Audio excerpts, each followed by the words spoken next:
everyone. My name is Jean Wall, and I am a drama specialist with Wolf Trap. And today, with the help of my friend Nicole here, who's going to help me with this lesson, we are going to show how to create an environment in a classroom and how to teach about a lesson about pond science. This one was particularly designed for special needs children. I was asked by the teachers to, one, teach them about the habitat of a pond and what animals depend on it. And also, the other thing I was trying to do was to increase their attention span, because prior to this, the teachers were telling me that they could only have the children sit in circle for a very, very short time. So they were trying to work on increasing that, their attention span. So this is the lesson that we came up with. First, I talked to the children at the circle and told them that we were going to visit a pond today. Our pond was set up in another area of the classroom. And transitioning the children to the pond, we talked about being quiet and having to sit quietly at the pond. They tiptoed over, they sat at the pond. And let's all take one hand and let's feel the water. What does it feel like? They told me all different kinds of things. I'm just letting them feel the water because that's what they're dying to do. Shake your hands out. And they're just sitting here being good, but looking like this, like, oh, they're just trying so hard to be good. So let's just, let them feel the water, then they're done with it. Now, we're going to sit and listen. And we use environmental sounds to create bird sounds. If we listen, oftentimes that's when we first notice the animals. So I asked some different questions here about the sounds that they're hearing, identifying the sounds. Are there more than one bird? Are they the same distance away? All that kind of thing. And now we're going to see our first animal coming to our pond today. It is an insect, a dragonfly. And it's flying above the pond looking for something to eat. Off it goes. So with a series of finger puppets, we introduced several animals doing different prepositional words, flying above the pond. We might have a different bird come and sit beside the pond drinking water. Then we have another animal visit our pond today. It's a frog.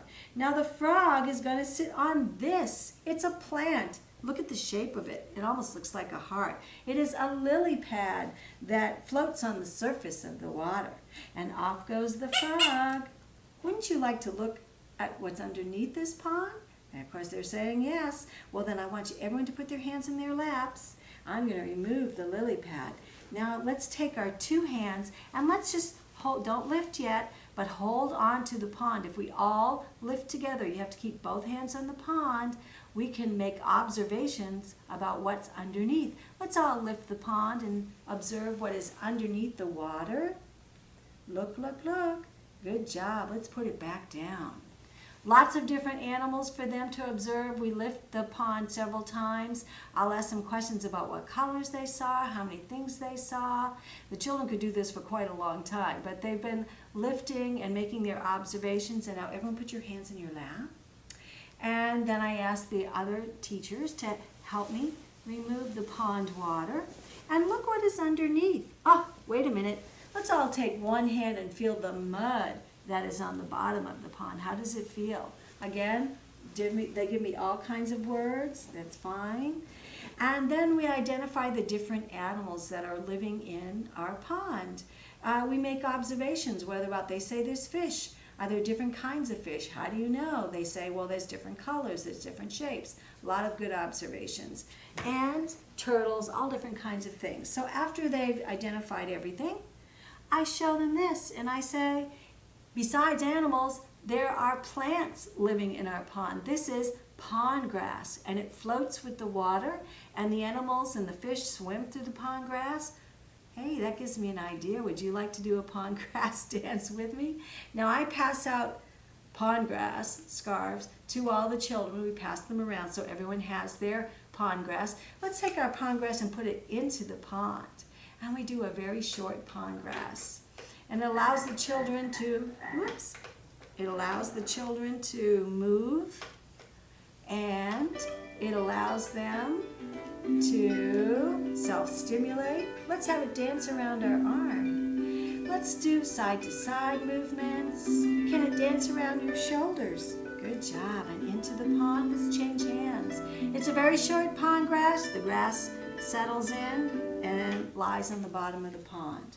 We have one more animal that's going to visit our pond today. It is a baby otter. Now, you might be shy because he's a baby. Let me see if I can get him to come out. Woo! He is shy. Turn around a little, otter. Don't be afraid. That's it. Wave to everyone. We talk about baby otter's paws, how they're webbed, and how his tail helps him swim. But guess what? Baby otter is so tired that he's going to sit in my lap. And I'm going to read him a story, a book that is his favorite book called Otters Underwater.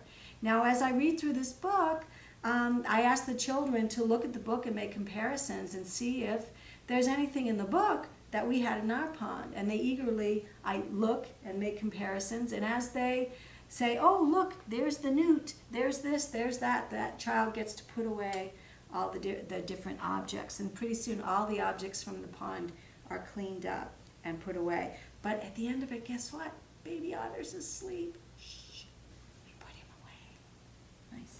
Nicely done, boys and girls. And at the end, everything actually is cleaned up and put away. And we've had a wonderful, enriching experience, environment about a pond, giving them prior knowledge so that they could enjoy the book, Otters Underwater.